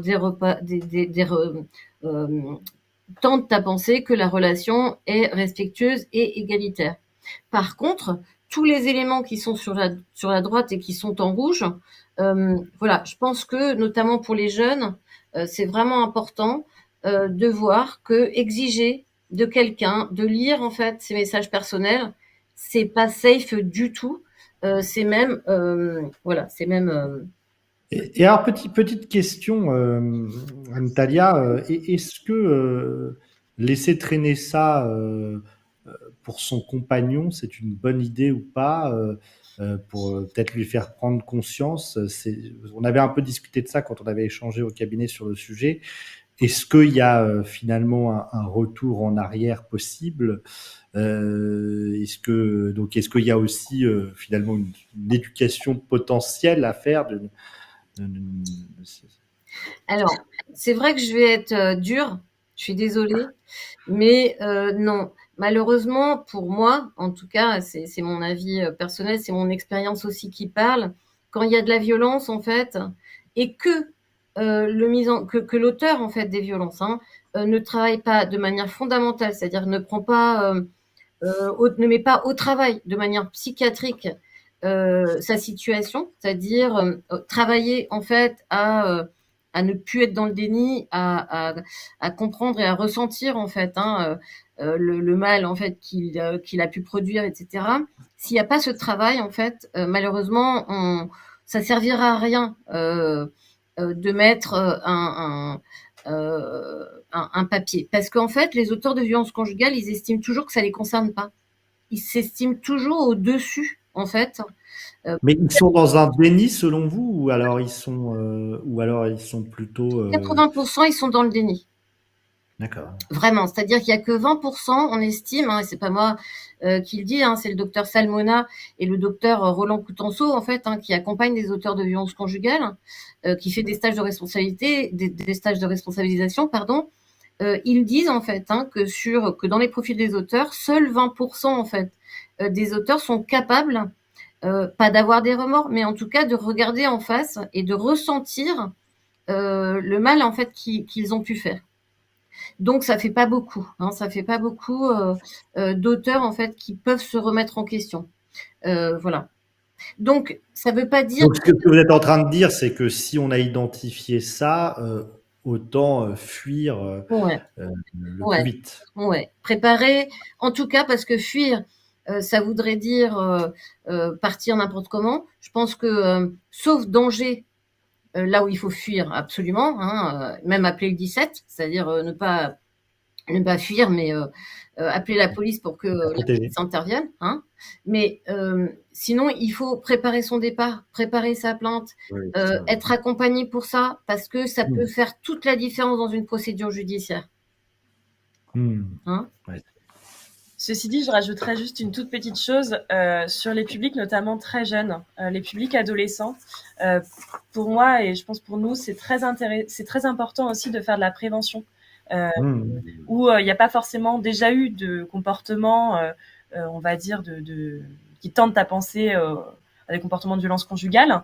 Il y a pas forcément eu de relation, mais en tout cas pour certains et certaines adolescents et adolescentes, alors je ne mets pas tous dans le même panier, et parfois des personnes plus âgées qui trouvent ça tout à fait normal aussi, mais exiger de lire les correspondances de son petit ami ou de sa petite amie, en tout cas de son ou sa partenaire, c'est quelque chose de normal. C'est quelque chose, c'est prouver qu'on tient la personne parce qu'on est jaloux. C'est ça. Et en fait, c'est très important de faire un travail aussi de prévention et de prévention sur ces sujets-là, parce que oui, je pense que c'est un peu comme sur le consentement aussi, c'est-à-dire qu'il y a aussi pour moi je parlerais même d'éducation. Tout à fait. Mais justement, s'il y a un endroit où amener ces outils-là, c'est à l'école. C'est sur des adolescents qui sont en construction et qui sont incapables, en tout cas, c'est des graines qu'on va semer, qui vont pas forcément agir tout de suite, mais qui vont petit à petit grandir et faire que peut-être au moment d'avoir des comportements déviants, en fait, la personne se dira bah non, ça c'est pas possible. Et ce qui est intéressant, c'est que nous, avec Droit d'urgence, on travaille avec une association qui s'appelle Copain. Copain, en fait, voilà, c'est des étudiants, c'est une coopérative étudiante. Et en fait, on distribue massivement dans les concerts les violentomètres. Et souvent, il y a des jeunes qui sont tout seuls, il y a des couples qui sont là, et leur réaction à la lecture du violentomètre est stupéfiante. Ils sont vraiment, c'est très très intéressant, parce que là, ils sont en couple et ils avouent assez facilement être, parce que vous savez, je sais pas, enfin le violentomètre, si vous voulez, c'est je l'ai ici. Voilà, c'est un outil en fait qui est une partie verte, une partie orange, une partie rouge. On va y arriver. Voilà. Merci beaucoup, Emma. Une partie rouge, une partie rouge, une partie verte et une partie jaune-orange. Et en fait, vous voyez là ou pas? Ouais.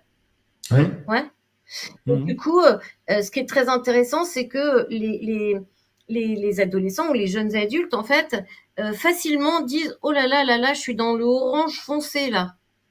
Et ça, c'est bien parce que ça leur donne en fait des degrés d'information de comportement safe ou pas safe.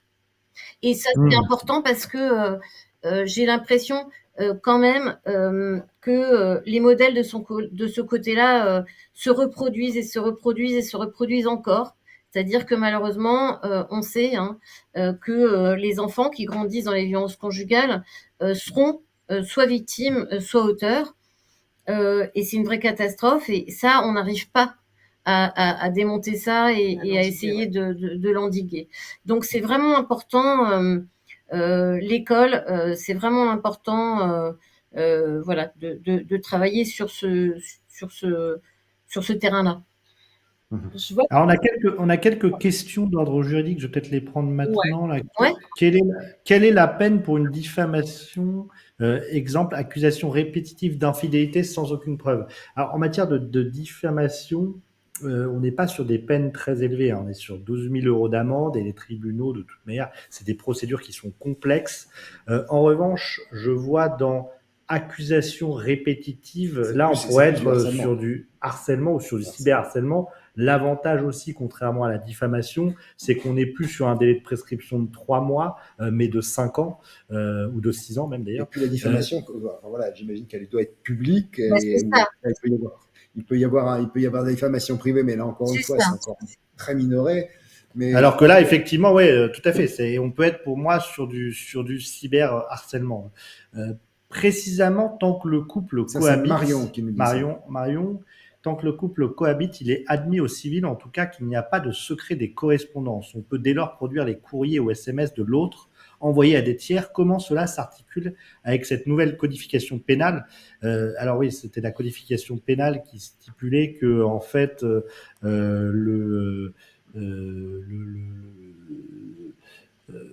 oui, qu'on n'avait pas le droit de diffuser, mais c'est pas exactement la même chose, parce que là, vous êtes sur un sujet de preuve, alors qu'en fait, ce dont on parlait, c'était plutôt la diffusion de données ou d'images à caractère sexuel à autrui. Donc, c'est pas, il n'y a pas des enjeux de preuve, c'est dès lors qu'il y a une diffusion de ces images que là, ça risque d'être pénalement répréhensible. Et évidemment, si on doit se servir de ça dans le cadre d'un contentieux pénal, ce sera pas pose pas de problématique. problème.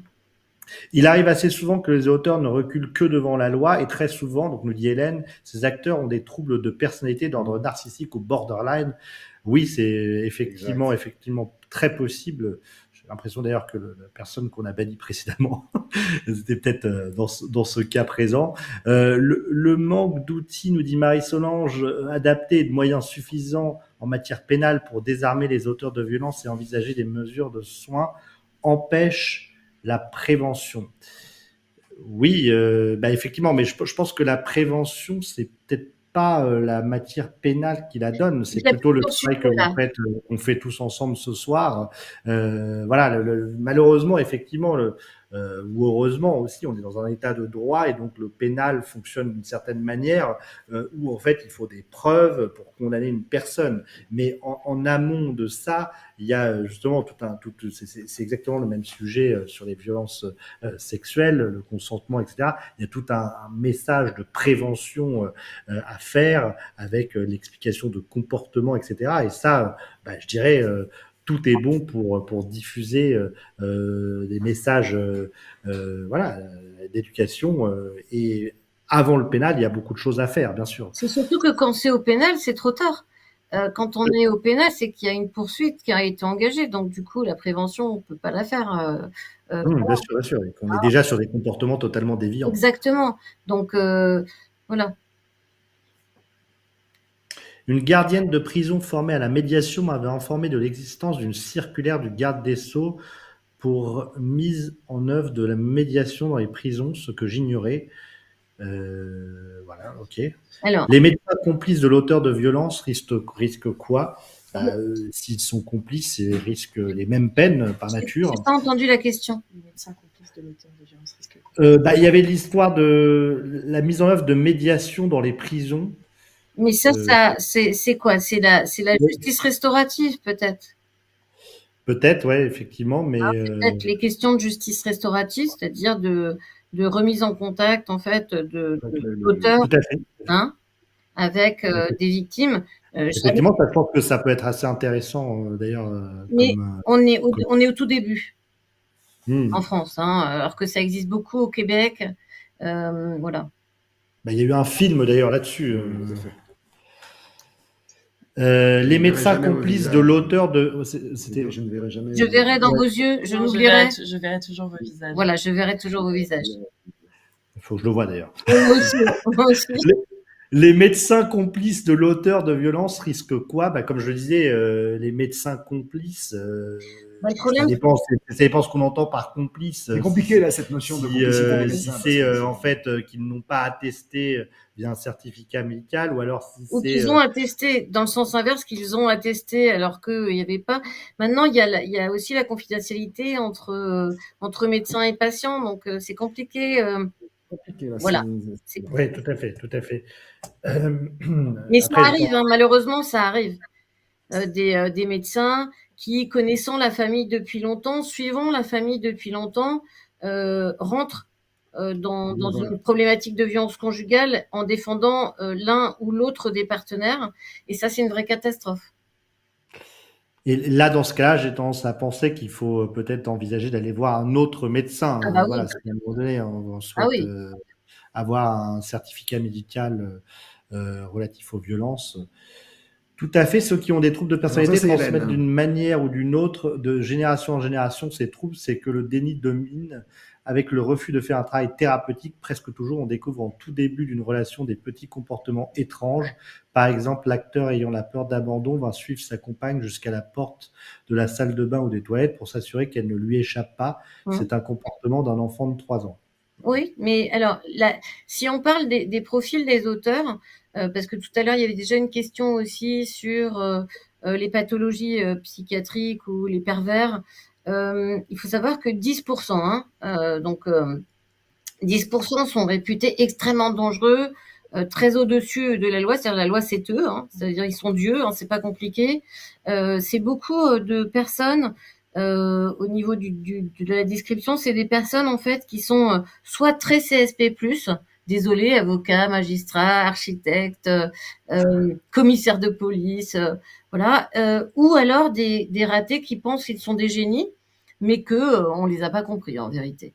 Donc voilà, ça c'est un profil qui concerne 10% avec des pathologies psychiatriques Avéré. oui, et puis conjointes à la problématique en fait des violences conjugales. Hein, voilà. Mais sinon, 80% sont dans le déni.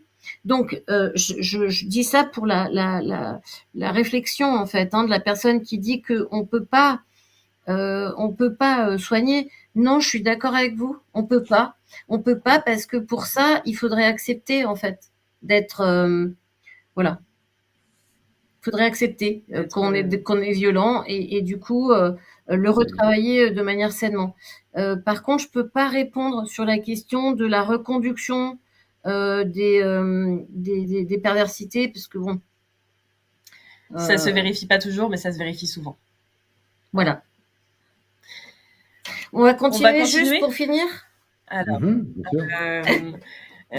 à la suite de ce que nous a présenté Antalya et de tous les outils qui sont mis à disposition par le Centre Hubertine Auclair, on a aussi d'autres types d'outils qui peuvent être une ressource que vous pouvez conseiller à un entourage ou à des clients, notamment 3 applications qui permettent non pas d'éviter tout ce qui va être tous les moyens d'infiltrer le téléphone, mais au moins, par exemple, sur un partenaire violent qui aurait l'habitude, ou en tout cas qui pourrait rentrer dans le téléphone, effacer des preuves, effacer des messages, effacer des photos. On a 3 applications qui permettent de conserver ces preuves-là et de les rendre difficilement accessibles sur le téléphone.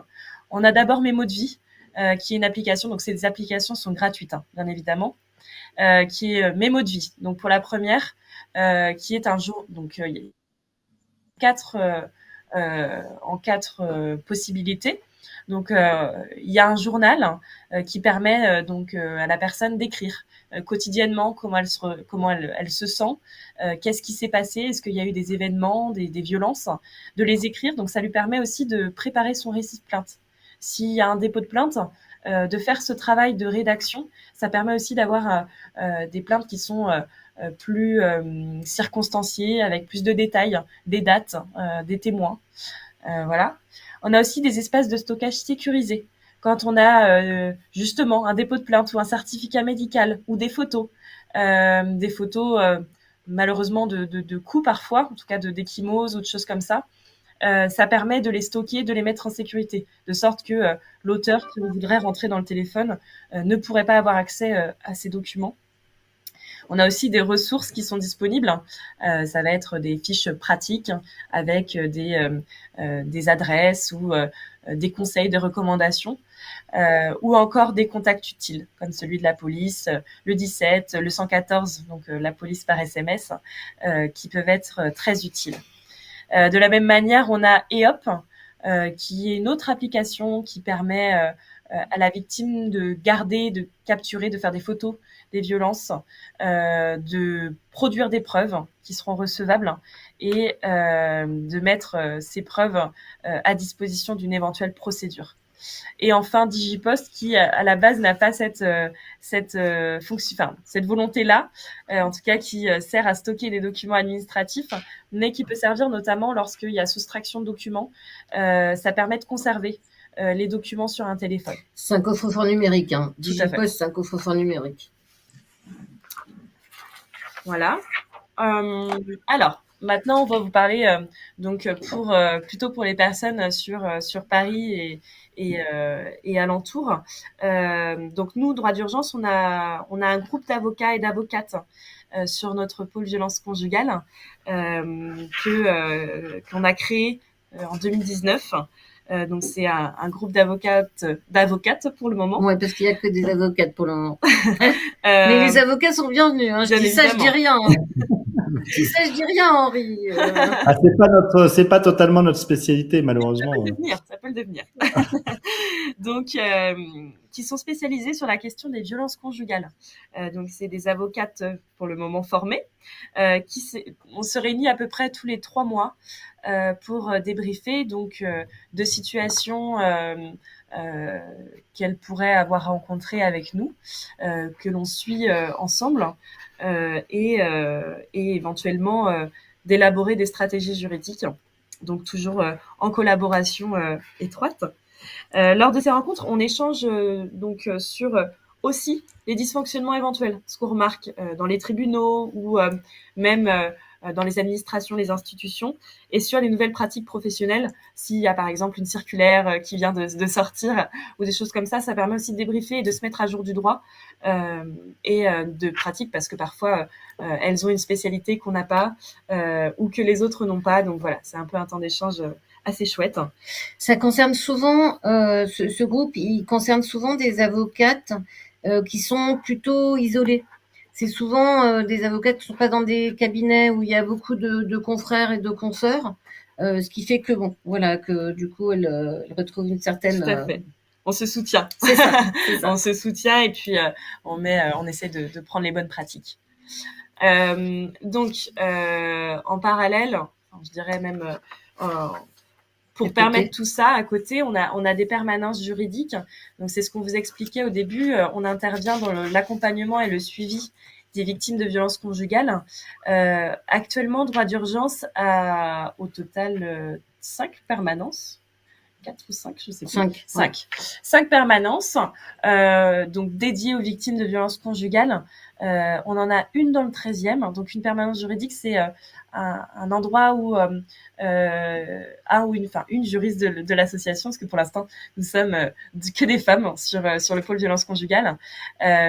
Donc une juriste de l'association reçoit gratuitement sur rendez-vous la personne victime de violences conjugales, lui propose un suivi, un accompagnement, mais parfois aussi des orientations quand il faut un avocat ou une avocate, quand il faut une assistante sociale, un psychologue. Tout à fait. Voilà.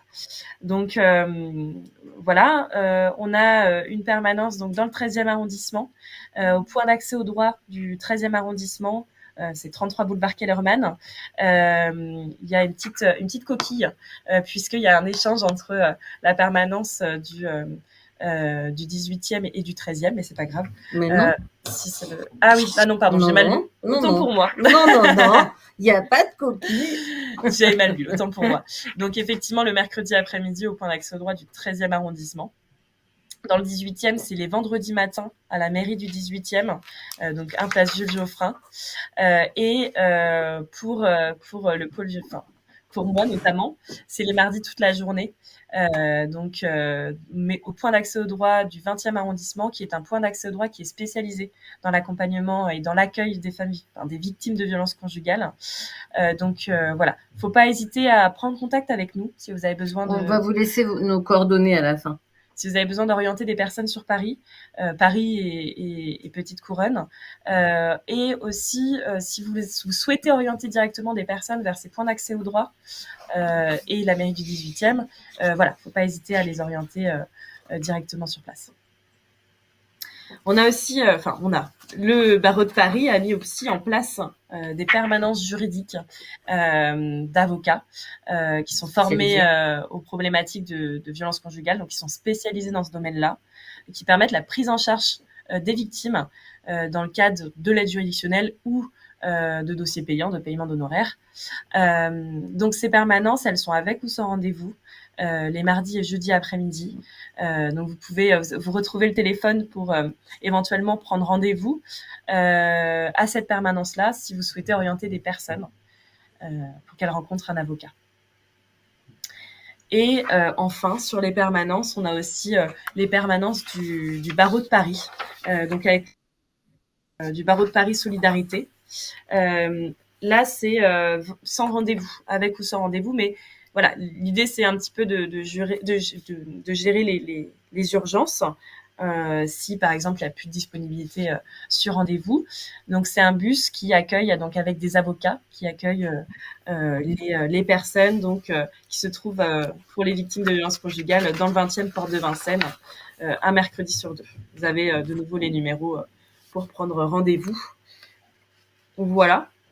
Une dernière ressource qui est droitdirect.fr. Et c'est mieux que mes mots de vie, hein, je vous le dis. Pardon. C'est le droit d'urgence qu'il a fait, c'est pour ça. Alors, donc effectivement, c'est le site internet dédié aux victimes de violences qui a été créé par Droit d'urgence. Ça vise à l'accompagnement pluridisciplinaire des victimes, mais aussi des professionnels qui les accompagnent. C'est-à-dire que si vous êtes professionnel qui rencontrez une victime ou même un proche d'une victime, faut pas hésiter à aller sur droitdirect.fr, donc droit avec un S, direct.fr, et vous retrouverez notamment, mais pas que, des fiches pratiques d'information. Donc il y a à peu près 70 fiches. C'est vulgariser le droit. C'est-à-dire que c'est censé, ça a vocation à être accessible à tous et à toutes. Donc, si vous vous posez une question, quelles preuves réunir, comment quitter le domicile, comment déposer plainte, qu'est-ce que la cyberviolence conjugale, vous avez un trou de mémoire après le webinaire. Voilà, faut pas hésiter à vous rendre sur ce site-là. Bien évidemment, c'est gratuit. Et vous retrouverez un certain nombre d'informations vulgarisées pour expliquer au mieux aux personnes et aux personnes qui les accompagnent. Mais vous n'avez pas que ça, vous avez aussi une cartographie qui est en cours. On référence les structures qui peuvent accompagner au mieux les victimes de violences conjugales. Donc c'est une petite map pour l'instant sur Paris et sur le territoire de Saint-Denis. C'est ça ? Ouais. Et puis sur le territoire du Pas-de-Calais. Du Pas-de-Calais, tout à fait. Donc c'est un travail de longue haleine, mais qui a vocation à pouvoir se situer sur la map, la carte, et à trouver des structures pour être accompagnées au plus près. Et un outil conseil et recommandation qui permet à la victime ou au professionnel qui l'accompagne de rentrer un certain nombre d'informations et le site va lui proposer des orientations ou des conseils. Voilà. Donc, n'hésitez pas. Sandra nous demande si les slides sont bien adressés. Oui, vous aurez les slides en parallèle du replay, bien entendu. Voilà, merci pour toutes ces informations, c'est extrêmement précieux. Et dites-nous dans le chat là si vous avez apprécié cette conférence. Il y a encore d'autres informations à venir, mais n'hésitez pas à réagir. Mais juste pour finir, pendant que les gens inscrivent leurs questions, s'ils en ont. Mais du coup, juste aussi préciser que Droit d'urgence, c'est un organisme de formation.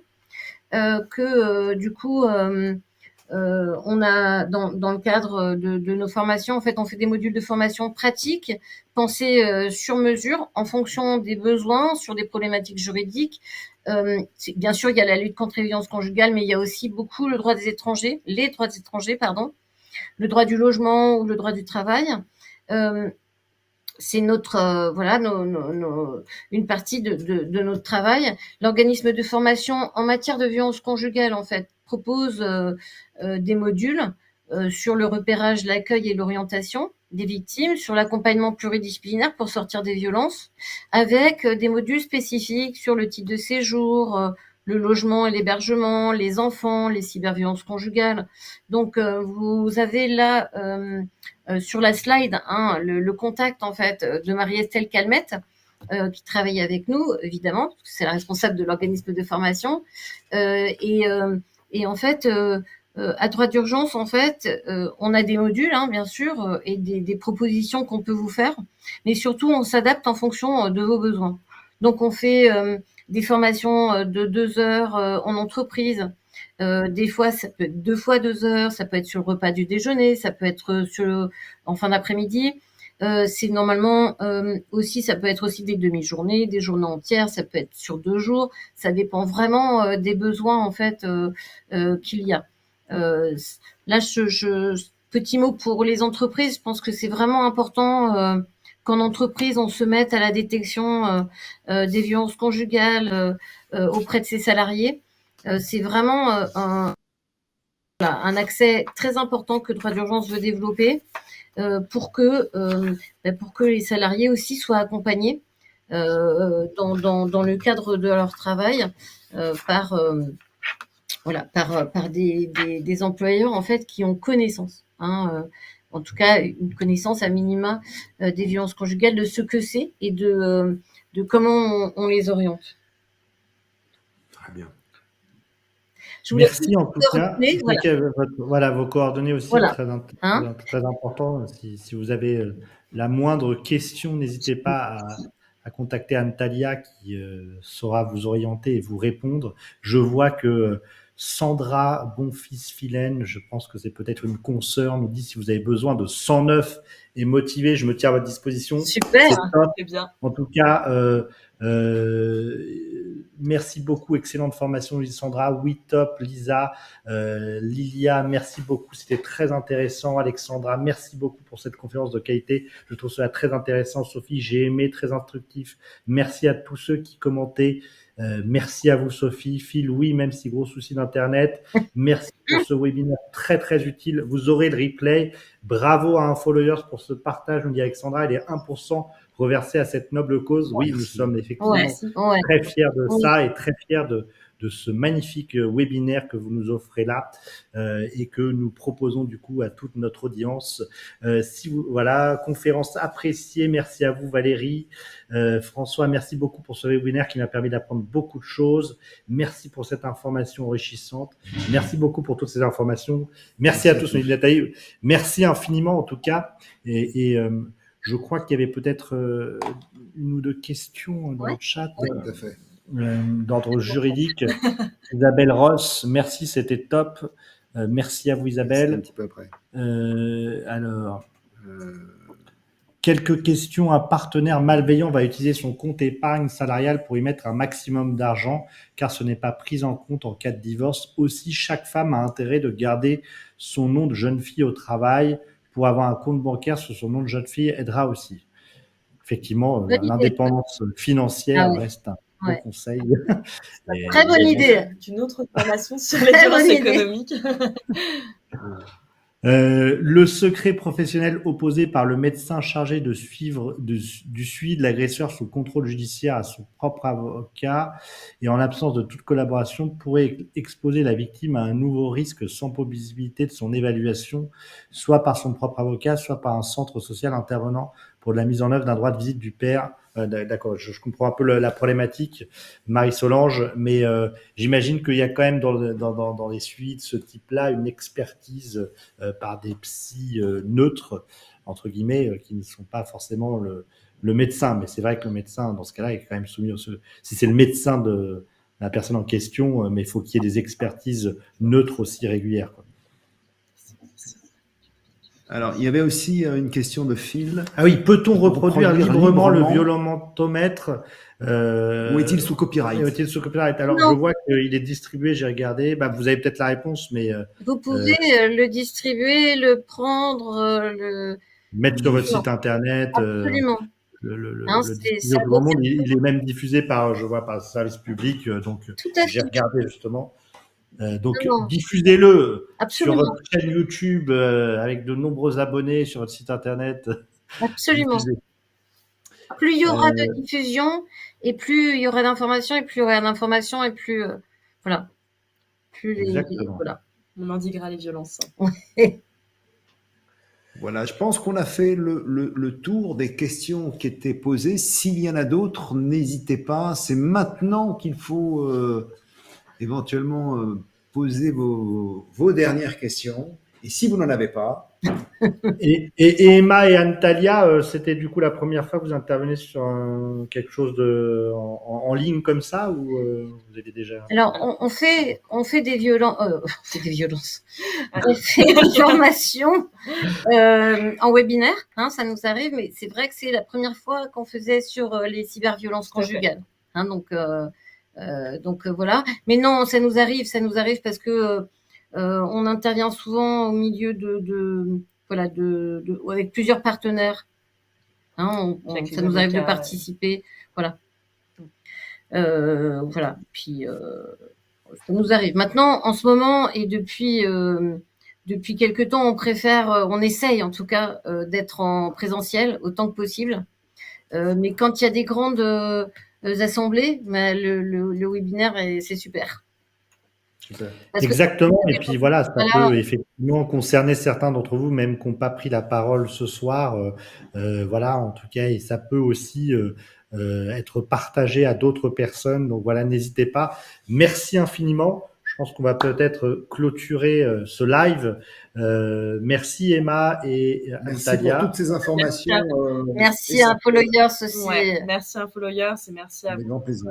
Et bravo pour tout ce que Droit d'urgence fait, c'est très important. Et donc, nous sommes très, très heureux de vous soutenir dans ce cadre-là. Merci encore à vous et à bientôt. À bientôt du coup. N'hésitez pas à joindre les uns et les autres si vous avez des besoins, c'est important. Oui. Vous avez les Les numéros références. ici, donc voilà.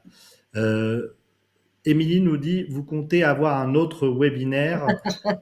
Bah pas, nous personnellement, je pense qu'on en refera peut-être un l'année prochaine, mais pas là spécifiquement sur ce sujet-là.